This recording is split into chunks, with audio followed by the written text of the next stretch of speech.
আসসালামু আলাইকুম। আশা করছি যে যেখানে আছেন আল্লাহর রহমতে ভালো আছেন, আমিও ভালো আছি। কুরবানি যেহেতু শেষ হলো, ঘরে ঘরে সবার গরুর মাংসের খাসি মাংস থাকে।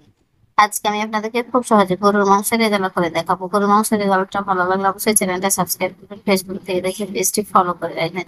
প্রতিদিন একই এভাবে গরুর মাংস খেতে ভালো লাগে না, যদি এভাবে রান্না করি আশা করছি ভালো লাগে। এটা হচ্ছে গরুর মাংস। আমি গরুর মাংসটা চর্বিযুক্ত নিয়েছি আর একটু বড় বড় করে কেটে নিয়েছি। রেজালার জন্য মাংসটা একটু বড় বড় করে কেটে নিতে হবে। চুলার উপর প্যান বসিয়ে দিয়ে দিলাম সরিষার তেল হাফ কাপ। তেলটা ভালোভাবে গরম এসে তখন দিয়ে দিচ্ছি পেঁয়াজ। এখানে আমি 1 কাপ পেঁয়াজ কুচি দিয়েছি। পেঁয়াজ কুচি 1 কাপের মতো। পেঁয়াজটা উঠে নেওয়ার পরে দিয়ে দিলাম 2টা দারচিনি, 1টা কালো এলাচ, সাদা এলাচ, 3টা লবঙ্গ, 8-10টা গোলমরিচ দিয়ে দিচ্ছি। মোটা করে পেঁয়াজ কুচি 1 কাপ। আমি মোটা মোটা করে পেঁয়াজটাকে কেটে নিয়েছি। পেঁয়াজটাকে নেড়ে চেড়ে একটু ভেজে নিচ্ছি। দিয়ে দিলাম 2 টুকরা তেজপাতা, দিলাম মরিচের গুঁড়া হাফ চামচ, হলুদের গুঁড়া হাফ চামচের একটু বেশি, আদা রসুন বাটা দিলাম 2 চামচ, লবণ 2 চামচ। আমি মশলাগুলোকে তারপরে একটু নেড়ে চেড়ে দিচ্ছি। সামান্য পানি দিয়ে দিলাম। আর এই রেজালাতে একটু মিষ্টি মিষ্টি থাকে, তো এই জন্য ঝালটা কম দেবেন। দিয়ে দিলাম ভাজা জিরা গুঁড়া হাফ চামচের বেশি, গরম মশলা গুঁড়া হাফ চামচ।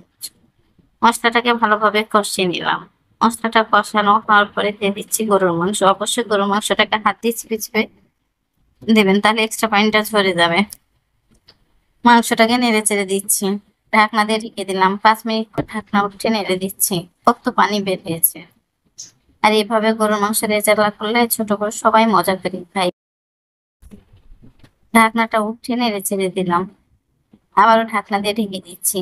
3 টুকরা আলু বখরা, 1 চামচ কিশমিশ, 4টা গোটা কাঁচামরিচ দিয়ে দিলাম।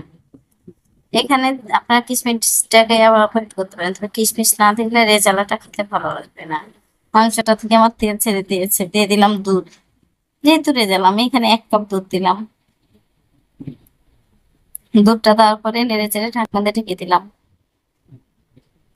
ঢাকনাটা উঠে নেড়ে দিচ্ছি। আর আমার রেজালাটা কিন্তু প্রায় হয়ে গেছে। এখানে আমি একটা পেস্ট করেছি গরুর মাংস রেজালার জন্য। এটা হচ্ছে স্পেশাল মশলা। এই মশলা ছাড়া রেজালাটা ভালো লাগবে না।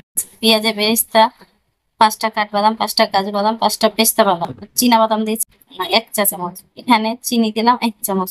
তারপর ব্লেন্ডারে পেস্ট করে নিয়ে দিয়ে দিলাম। এভাবে এখন মাংসটাকে ভালোভাবে কষিয়ে নেব। এভাবে রেজালা বানালে ছোট বড় সবাই মজা করে খায়। সাদা ভাত, পোলাও, রুটি, পরোটা যেটার সাথেই খাবেন না কেন রেজালাটা খেতে দারুণ লাগে। আশা করছি একবার ট্রাই করে দেবেন, ভালো লাগবে। আমি নেড়ে চেড়ে দিলাম। আর যে মশলাটা ব্লেন্ড করেছিলাম সে পানিটা দিয়ে দিলাম। পানি দেওয়ার পরে কি ভালোভাবে সিদ্ধ করে নিন। দিয়ে দিচ্ছি 5টা কাঁচামরিচ ফালি করে কেটে, যে যেমন ঝাল খাবে।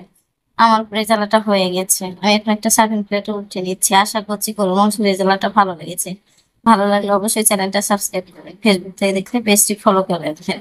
আর যারা আমার চ্যানেলে নতুন প্লিজ চ্যানেলটা সাবস্ক্রাইব করেন। আপনাদের একটা সাবস্ক্রাইব আমার জন্য অনেক ভালো। দেখেন মাংসটা আমি ভেঙে দেখাচ্ছি কতটা সফট হয়েছে। বন্ধুদের সাথে বেশি বেশি শেয়ার করবেন, কমেন্ট করে যা গরুর মাংস রেজালাটা কেমন হয়েছে। আল্লাহ হাফেজ।